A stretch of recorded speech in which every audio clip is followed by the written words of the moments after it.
Welcome to We Are Women, Unapologetically, the podcast that talks about the good, bad, ugly, and awesome. Careers, life transitions, confidence, and everything in between. Because shift happens, but you don't have to do it alone. At the end of the last episode, I told you that the announcement would land, the dust would settle, and then the real work would begin. And if you've ever led people through a reorg, you already know exactly what I meant when I said that. Because the announcement isn't the end. It's the moment everyone points to and says, okay, it's done.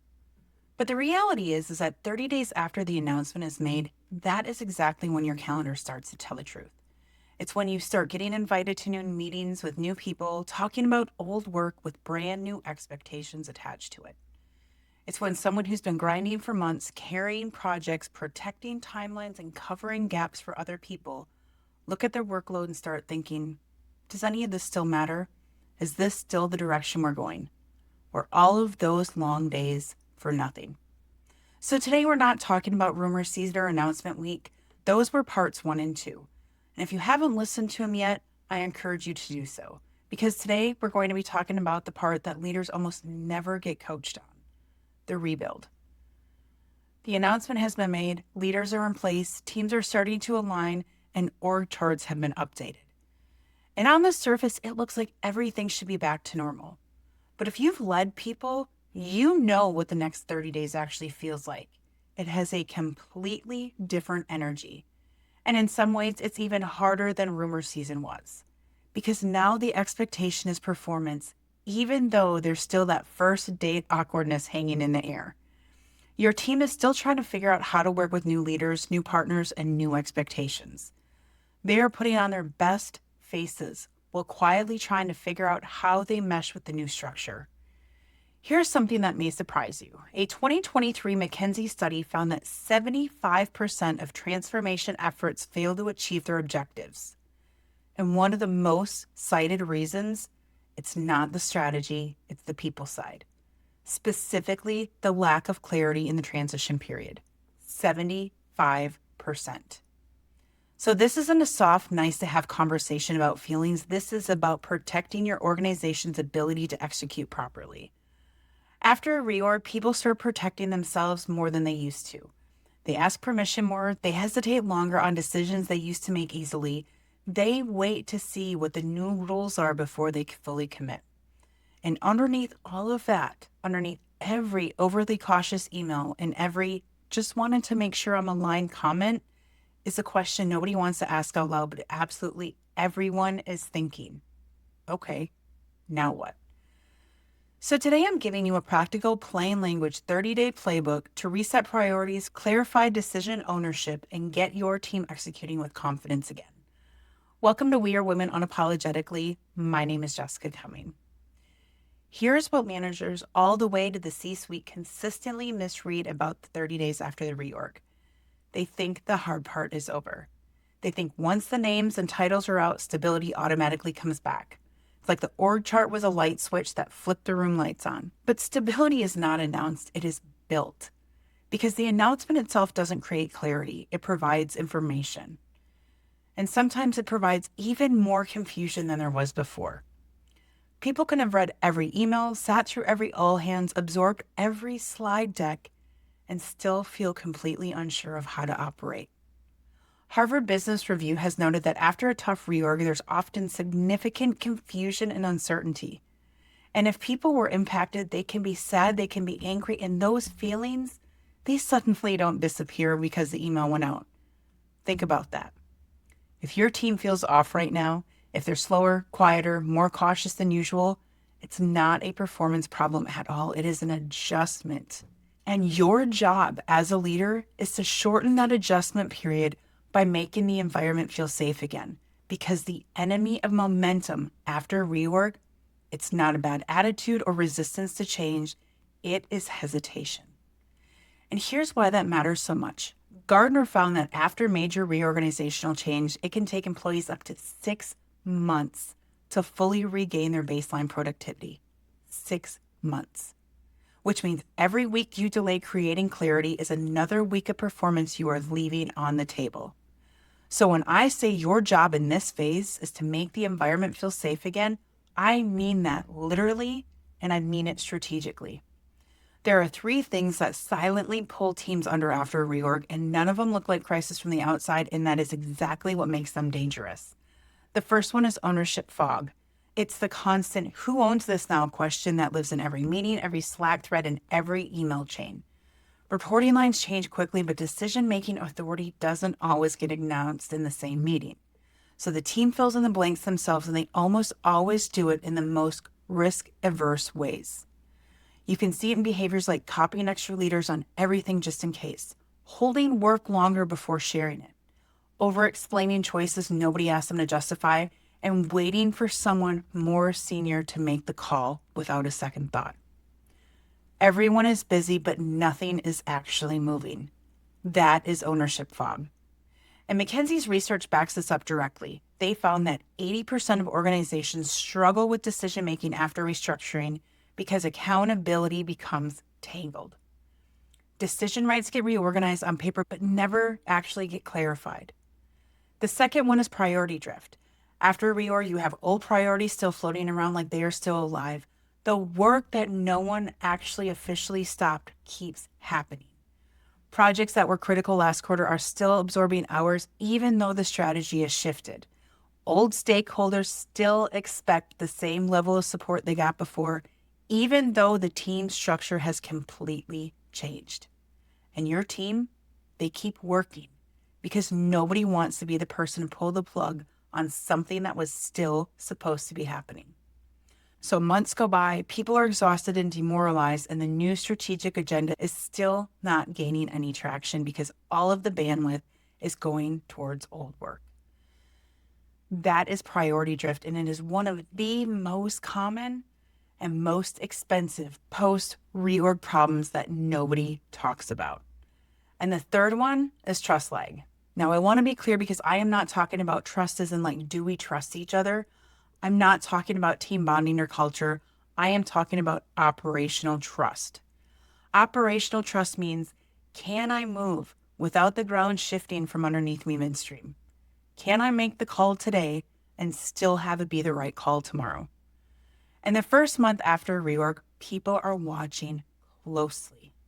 They are watching whether leaders mean what they say, whether their standards stay the same week to week, whether it is safe to ask questions, whether it is safe to disagree, and whether it is safe to make a decision again.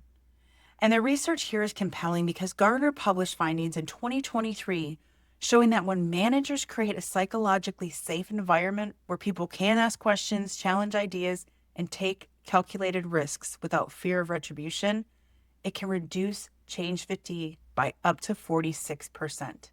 That's almost half.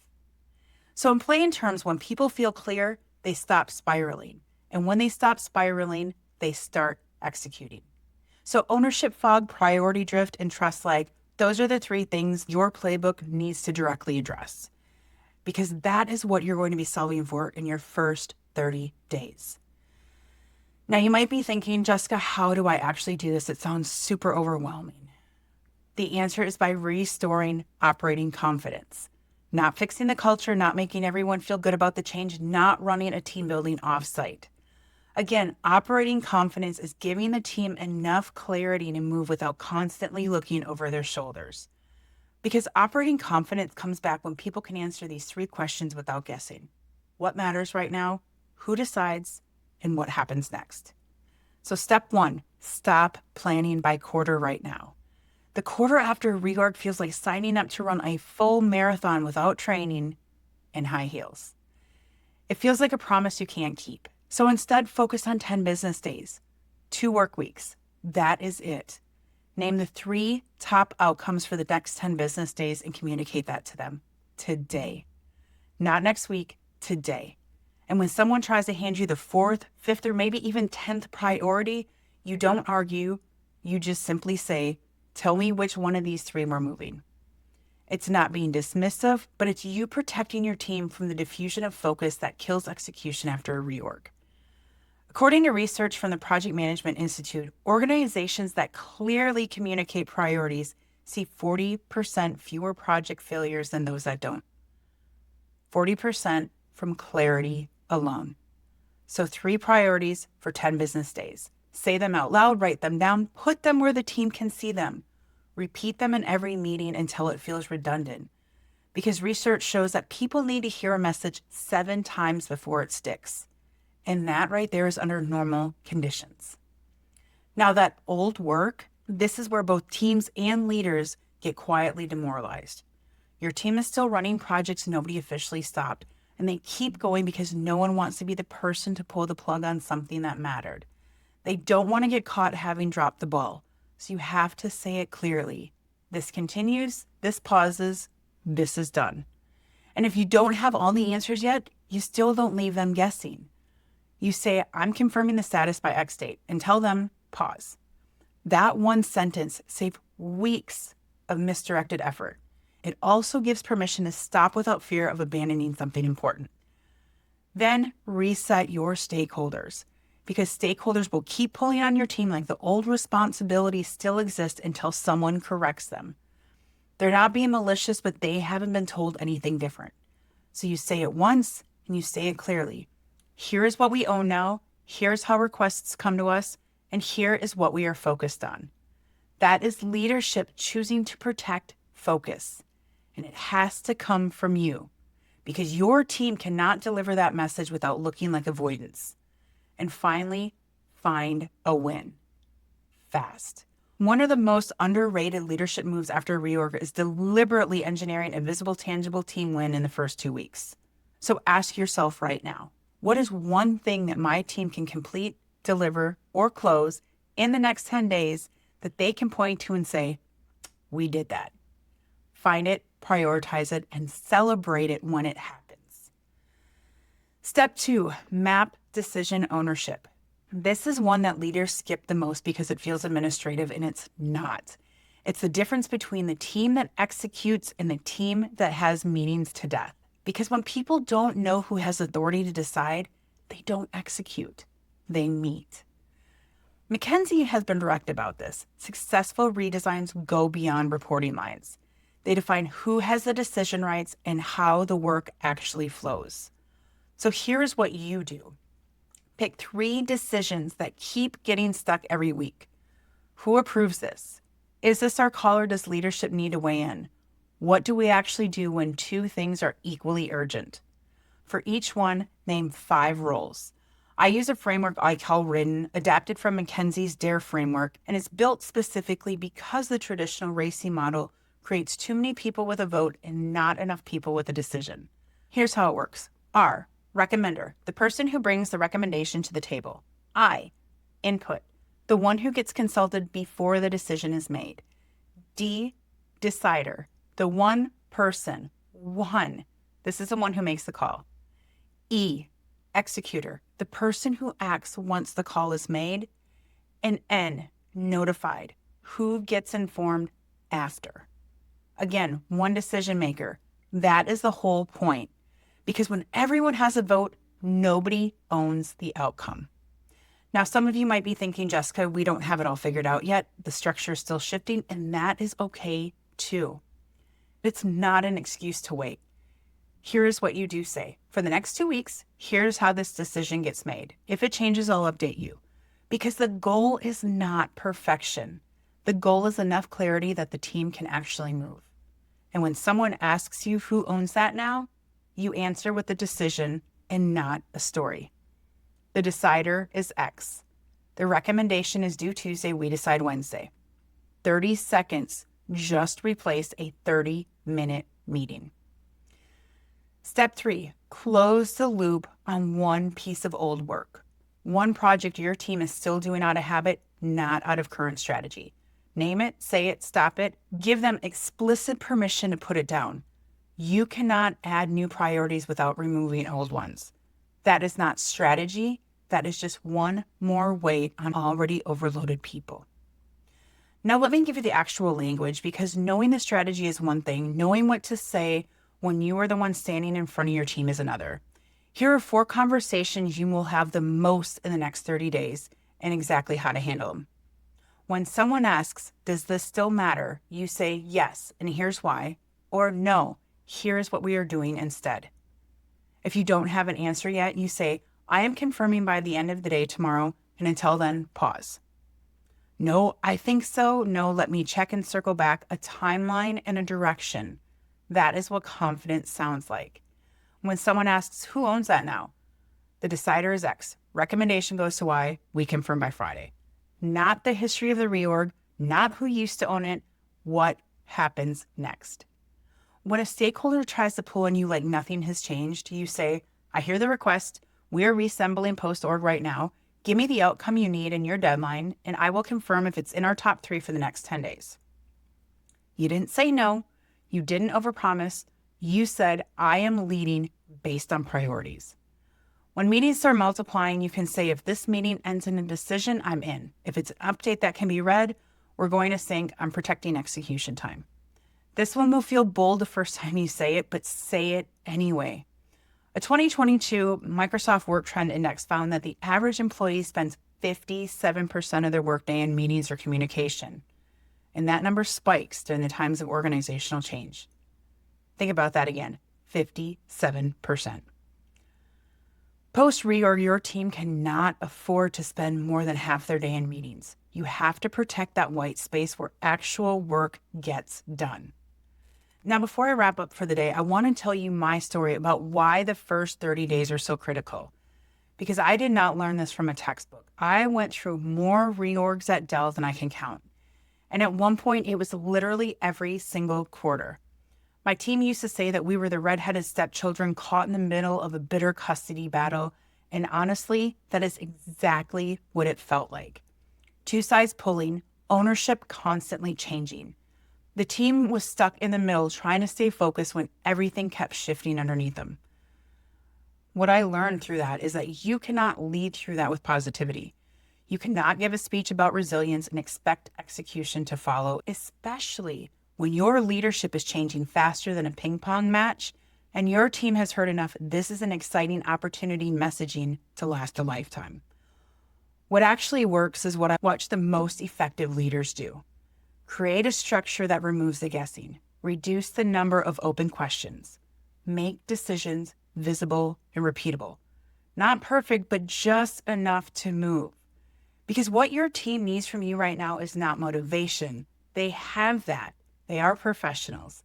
But what they need is a leader who gives them enough clarity to take the next step without fear. And when you do that, when you give people structure to operate inside, trust comes back. Confidence comes back and execution follows. Let's go ahead and recap. In the first 30 days of a reorg, you are solving for 3 things: ownership fog, priority drift, and trust lag.